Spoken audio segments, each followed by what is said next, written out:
Have you listened to sisters and brothers that said, good old days, when Deeper Life used to give everything for the printing of tracts, and we will not eat, and we'll just be living on meager amounts?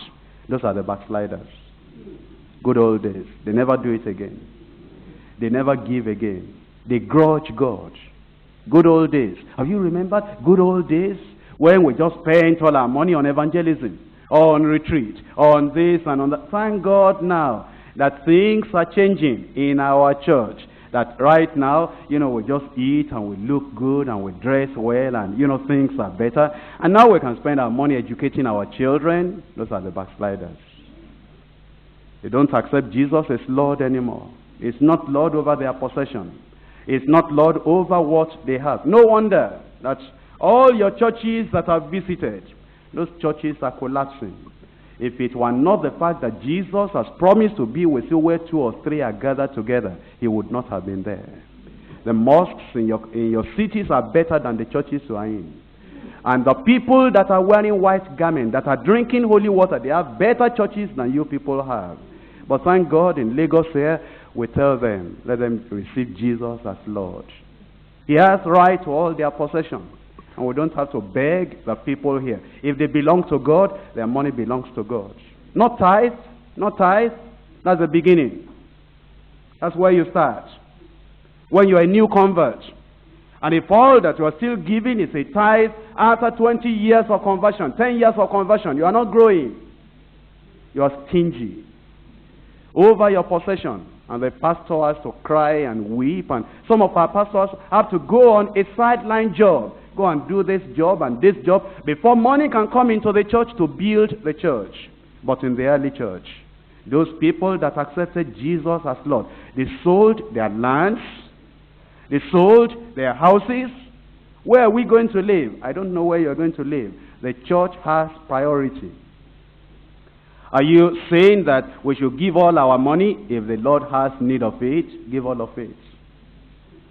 Are we preachers now talking about money? We're not talking about money alone. We're talking about your possession and your house and your car and your land and your very life. You think we're preaching money? We're preaching more than money. We're preaching the total surrender of all that comes into your hand.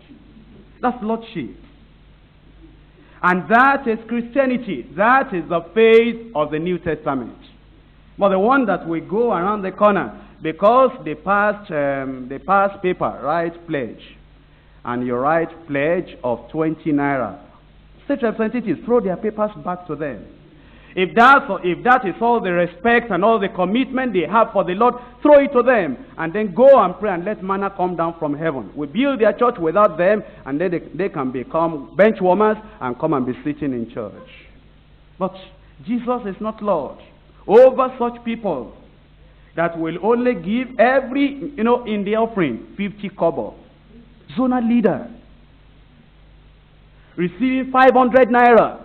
Teaching other people. Having zones under him. Giving 50 kobo for offering. Shame on you. I'll never give it. If I won't give anything at all, I'll never give 50 kobo. 1 naira. If I have anything, why am I alive? Oh my Lord. If I could be a millionaire, I'll build all your churches for you. And I'll build the best building in town for the Lord Jesus Christ.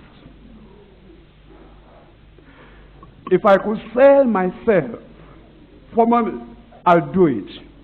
And I'll build churches, I'll give tracts, I'll give my life. If I could do anything, if I had a house, if I had a car, anything I have, I'll give everything. You people living in ramshackle buildings in your stage, they make, that building, it has no floor, it has no window, and it has no ceiling, and it has no fan, ordinary fan. And even when you have a fan, it's blowing the dust on the faces of the people that are worshiping. Shame on you. Rise up and commit yourself to the Lord.